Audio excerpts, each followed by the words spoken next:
আসসালামু আলাইকুম এভরিওয়ান, আশা করছি সবাই ভালো আছো। আজকের এই ক্লাসে তোমাদের সকলকে স্বাগতম। এই ক্লাসে আমি দেখাবো প্যাসকেলের ত্রিভুজ ব্যবহার করে কিভাবে দ্বিপদী বিস্তৃতি করতে হয়। তো চলো শুরু করি। প্রথমে আমি বলে রাখি যে দ্বিপদী বিস্তৃতি নির্ণয় করার জন্য দুইটা পদ্ধতি আছে। একটা হচ্ছে প্যাসকেলের ত্রিভুজের সাহায্যে ব্যাখ্যা করতে হয়, আর একটা হচ্ছে দ্বিপদী উপপাদ্যের সাহায্যে। তো আজকের এই পার্টে আমি দেখাবো প্যাসকেলের ত্রিভুজ ব্যবহার করে কিভাবে দ্বিপদী বিস্তৃতি করতে হয়। তো প্যাসকেলের ত্রিভুজটা দেখতে এরকম।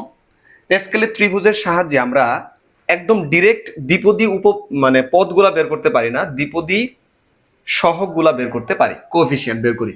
যেমন আমরা যদি 1+x অথবা 1+y হোল স্কোয়ারের ফর্মুলা অনুসারে বলি, a+b হোল স্কোয়ার ফর্মুলা দিয়ে কিন্তু এটা ব্যাখ্যা করা যায়।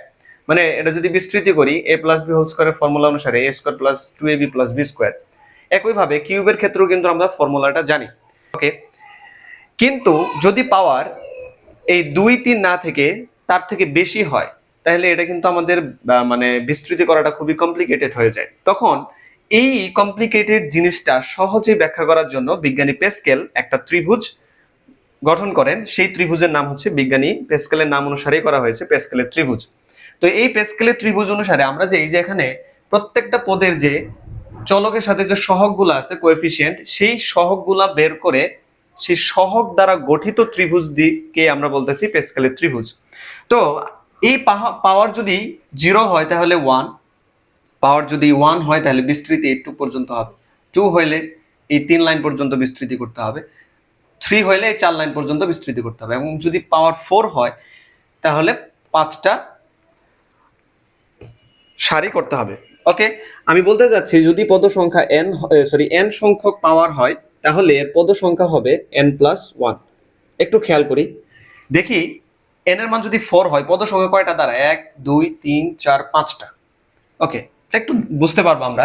এখন যদি প্যাসকেলের ত্রিভুজের সাহায্যে 1+y whole to the power 6 এর বিস্তৃতিটা করি, তাহলে আমরা প্রথমে এই প্যাসকেলের ত্রিভুজটা আঁকবো। প্যাসকেলের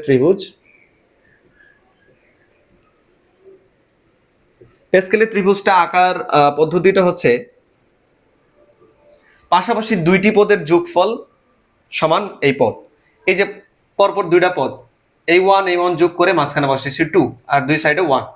একইভাবে এই 1 এবং 2 যোগ করে 3, এই 2 এবং 1 যোগ করে হচ্ছে 3। এইভাবেই আমরা প্যাসকেলের ত্রিভুজটা গঠন করি। ওকে, এখানে হবে 2+1 অর্থাৎ 3, এখানেও 3 হবে, এখানে 1, এখানে 1, এখানে হবে 4, এখানে হবে 6 4 1, এখানে হবে 5, এখানে 10, এখানে হবে 10, এখানে 5, এখানে 1। এখন কয় পদ পর্যন্ত হয়েছে? 1 2 3 4 5 6। আরেকটা পদ নিতে হবে কারণ আমরা 6 পদ পর্যন্ত বের করতে চাচ্ছি। এখানে হচ্ছে 6 15 20 15 6 1 and 1। এখন আমরা কিন্তু এই দ্বিপদী বিস্তৃতির মাধ্যমে যে পদগুলা পাই সেই পদের কোএফিসিয়েন্ট গুলো আমি জানি। প্রথম কোএফিসিয়েন্ট হচ্ছে 1, তারপর এটা হচ্ছে 6 15 20 15 6 1। এখন আমি যদি বিস্তৃতিটা কমপ্লিট করি, অর্থাৎ 1+y টু দি পাওয়ার 6, তাহলে এটা বিস্তৃতিটা কেমন হবে? 1+ প্রত্যেকটা কোএফিসিয়েন্ট আমরা ইউজ করব। এই যে আমার যে 1 এর সাথে যে পদটা আছে এটাকে y দেওয়া আছে এখানে, তো প্রত্যেকটা কোএফিসিয়েন্টের সাথে y গুণ আকারে থাকবে এবং y এর পাওয়ার 0 থেকে স্টার্ট হবে। তাহলে y এর উপরে 0 দিলে কত? 1 আসে না? 1 এর সাথে 1 গুণ করলে তো 1ই থাকে, তো y এর উপরে পাওয়ার 1। একইভাবে 15 পাওয়ার কি হবে? y square. তারপরে হবে 20y কিউব।